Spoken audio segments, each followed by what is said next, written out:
Welcome to Cheater Confessions. Let's get started with today's story. If you'd asked me 3 years ago, I would have told you I was the lucky one, the guy who somehow ended up with the woman everyone else swore was out of his league. Her name was Ashley. We met at a wedding, mutual friend, open bar, summer evening. You know how those things go. She laughed at my dumb joke, and somehow we never stopped talking after that. A few weeks later, we went on our first real date. Italian place near Midtown. Ashley was smart, grounded, and funny without trying. She worked in digital marketing, ran half marathons, and loved watching crime documentaries. I liked that she didn't play games, or at least that's what I believed. After 2 solid years of dating, I proposed. Small moment, no grand speech. She stared at me, stunned, then laughed and said, "You're serious?" I nodded. She said yes. Ashley moved into my house 3 weeks later. It wasn't huge, but it was ours. Mornings started with coffee and the news. Nights ended with her head on my shoulder. I thought, this is what people mean when they say they've found a home. And for a while, it was exactly that. Looking back, I missed details, small shifts, barely noticeable. Maybe I ignored them. Maybe I just didn't want to see. But eventually, they added up. Ashley used to leave her phone face up on the counter, always buzzing with notifications. But one day, I noticed it flipped over. Then, it was always like that. No big deal, right? People get more private when work gets stressful. That's what I told myself. She also started staying later at the office. "We've got a new campaign launching," she said. I trusted her. She'd never given me a reason not to. But the explanations got murkier. Working late turned into grabbing drinks with coworkers. Drinks turned into my phone died, or I crashed at Kayla's because we were both too tipsy to drive. I asked once, "Is everything good?" She smiled. "Of course," she said without missing a beat. "You're just overthinking." I let it go. But my best friend Jonathan didn't. Jonathan, the kind of guy who doesn't speak unless it matters, called me late one night. Said he wasn't sure if he should bring it up, but he'd seen Ashley at Barstone on Saturday. I told him she said she was out with coworkers. "Not with a group," he said. "Just one guy." He added that the way they were sitting didn't look like work. Hand on her leg, leaning in, whispering. I didn't say anything. "She didn't see me," Jonathan added. "Maybe it's nothing, but I figured you should know." That night, Ashley came home at 11:45, said she'd been helping Kayla move into her new place. I didn't push. I just said, "Cool. Jonathan says hi." She blinked. "He did? When did you talk to him?" I shrugged. "He called." She turned away and said nothing else. That was the first time I felt it. That space. That silent, cold little space between us where the trust used to be. I started paying closer attention. Not obsessing, just observing. A few days later, I texted Kayla, casual as ever. "Hey, Ashley said she helped you move this weekend. You all settled in?" Kayla replied, "Move?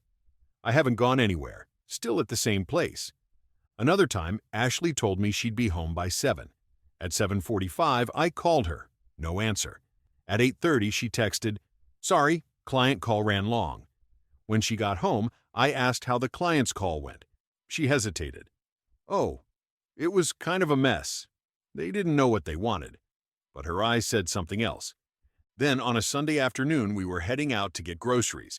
Ashley couldn't find her purse, so I went to grab it from the bedroom. It had slipped behind the dresser.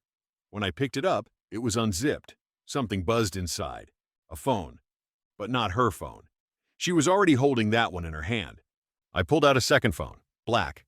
Older. Unfamiliar. The screen lit up once when I touched it, just long enough to show it was locked. I walked into the hallway holding it. "Ashley?" She turned. Her smile dropped when she saw what was in my hand. "What's this?" She froze. "That? Oh, that's just my old work phone. I forgot it was even there." "But how is it charged?" There was a pause, half a second, maybe less. Then she laughed. Not nervous, just deflective. "Gordon, are you seriously checking my phones now?" I didn't push further. I handed it back to her, still locked. "Just asking." She walked past me, muttering, "You're being weird." I didn't argue. I just let it hang there. But something shifted that night. Something quiet and final. I stopped waiting for the truth to show up on its own. Then came Tuesday. Ashley had been different the past few days. Restless, distracted, like her mind was always somewhere else.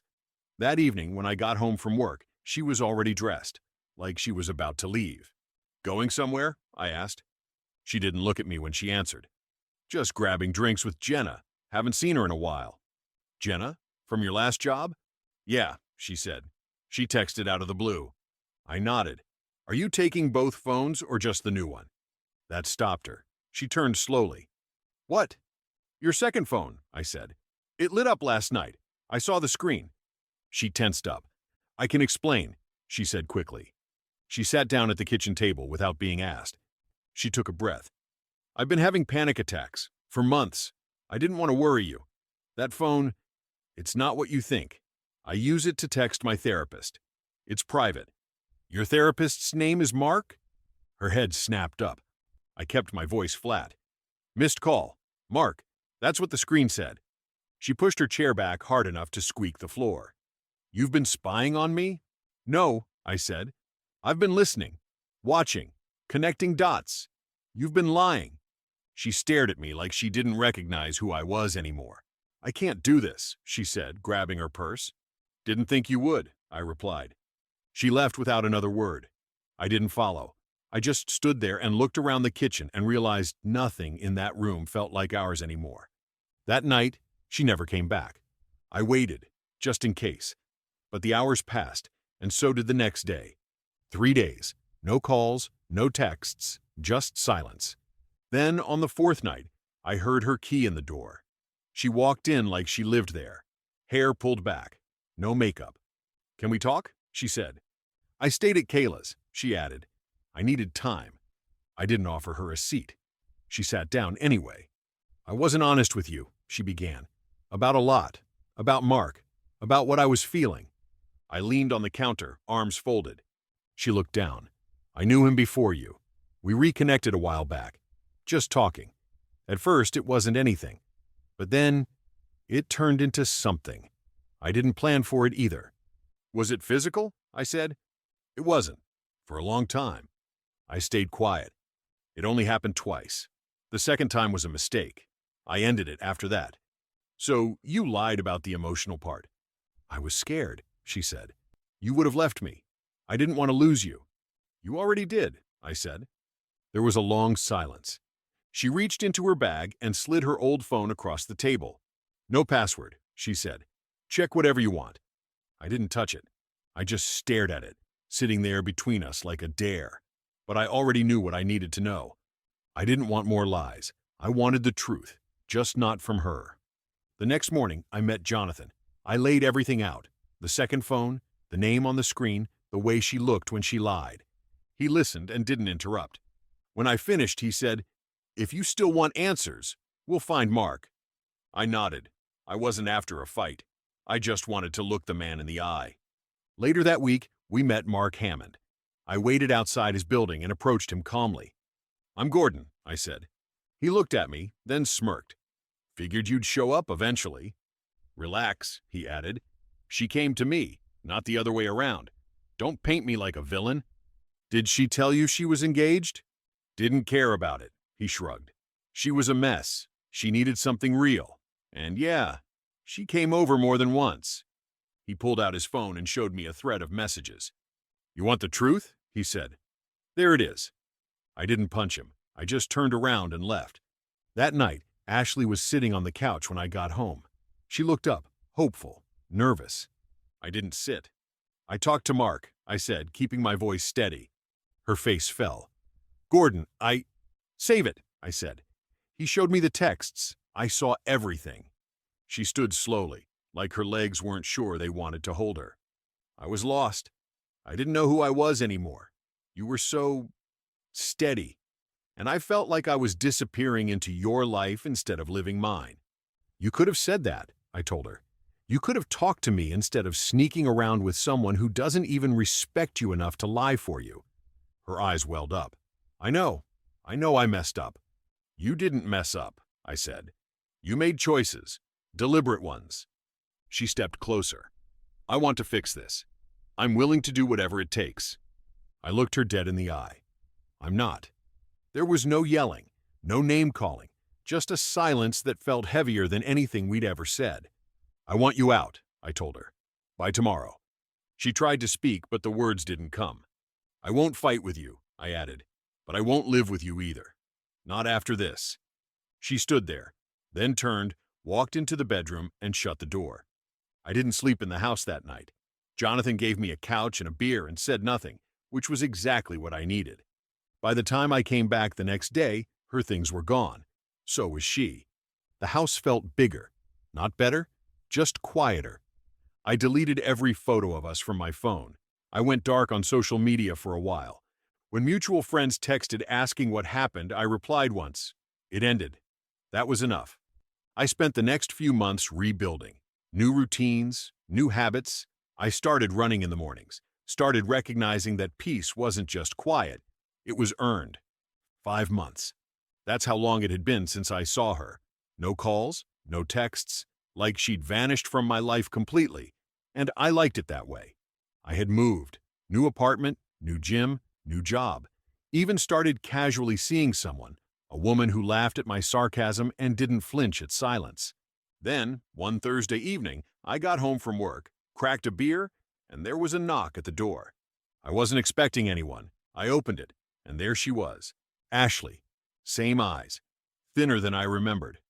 I asked Jonathan where you moved. Told him it was important. He didn't want to tell me, but I insisted, she said. I won't take long, she added. I just need to say something. I stepped aside. She walked in, stood in the middle of the room. I'm not here to mess with your life, she said. I know I don't get that right anymore. Then say what you need to say. She nodded, took a breath. I got pregnant. A few weeks after you found out everything. I didn't move.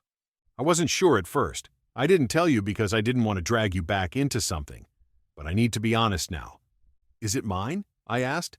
She shook her head slowly. No, it's his. Mark's. I told him. He said it wasn't his problem. Told me to figure it out myself.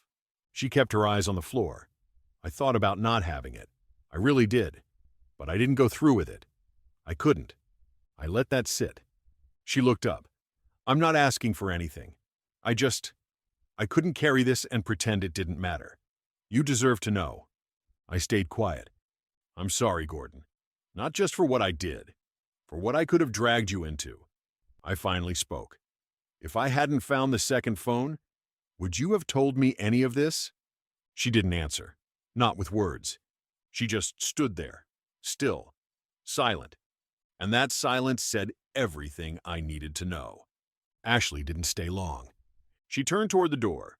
Just before stepping out, she paused. You were good to me. I know that. And I'm sorry I couldn't be good back. I didn't reply. I didn't need to. That was the last time I saw her. She disappeared from my world for good this time. And that was the difference. She left on my terms. It wasn't about revenge. It wasn't even about forgiveness. It was about clarity, about no longer being the guy who kept asking how someone could do what they did.